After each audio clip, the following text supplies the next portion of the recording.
We're here to discuss the outcomes of the Paris Agreement and how to implement them, especially for the African, Caribbean, and Pacific group of states.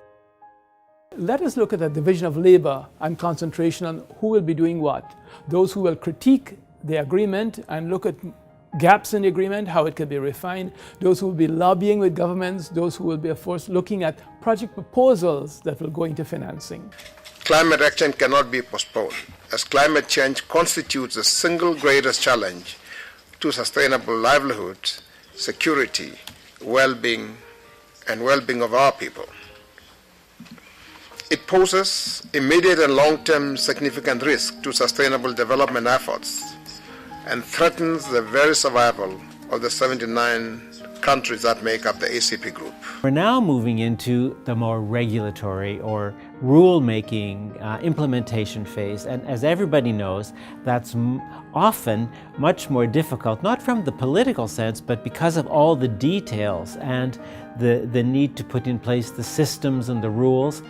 And in this particular instance, it also has a lot to do with putting the money in place, because support is critical for action in developing countries. So that's the challenge at the moment right now, is to take what we have in Paris and turn it into meaningful action. What struck me, which is not surprising, was the repeated emphasis that ACP countries in particular still need huge amounts of financial resources to meet their commitments or their pledges as it is in their nationally determined contributions.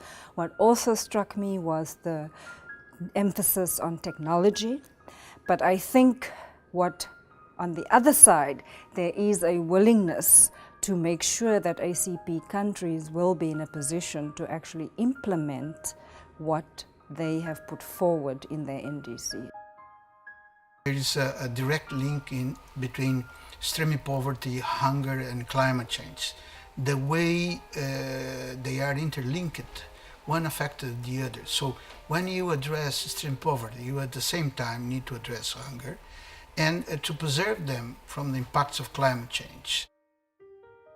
We need assurances that we will be getting the financial resources to meet our obligations that we voluntarily submitted prior to Paris. One of our big asks will be, we know that the NDCs that were submitted did not meet the 2-degree target. In fact, it's at 2.7. This is an opportunity for the large emitters to up their pledges. And then secondly, provide us with the assurance that you provide us with the financial and technical resources to meet our obligations under the Paris Agreement. Right now, the main challenges are overcoming the significant challenges of climate change and extreme weather events that we're already facing. Fiji has just suffered more than $1 billion worth of damage for an already small economy in Tropical Cyclone Winston. Tropical Cyclone Pam nailed Vanuatu last year. The year before that, it was Tropical Cyclone Eta and the loss of 25 lives in the Solomon Islands. And I recite all of those just to give you a feeling for the baseline that we're already having to deal with. ACP countries are composed of some of the most vulnerable countries, including small island developing countries, least developed countries in Africa, drought-prone countries in Africa, and landlocked countries. So given that this is the landscape of ACP countries, obviously the emphasis has been on addressing climate change as an extra challenge to their development.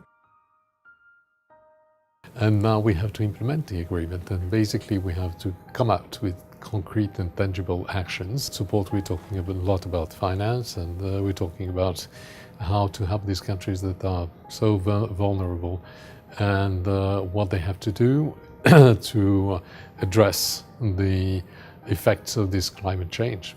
And they have what kind of projects, what kind of adaptation projects, and also in the mitigation, what they should do to avoid problems that are coming up. So the Green Climate Fund, we're not very happy how it's being managed now, and we really have to make some very strong lobbying and some interventions to see that, in fact, it isn't captured. And that's more important for us now. So we want to build this alliance and strengthen the alliance to get at the financing that is necessary to implement some of the recommendations that are so worthwhile. What we want to see now is a systematic program of work, a program of work that has some phases, and the phases must then come together with a certain amount of convergence so that the big event, when we go to Morocco, we must be able to say, this is what has been accomplished, these are gaps that still need to be addressed, how are we looking at them together?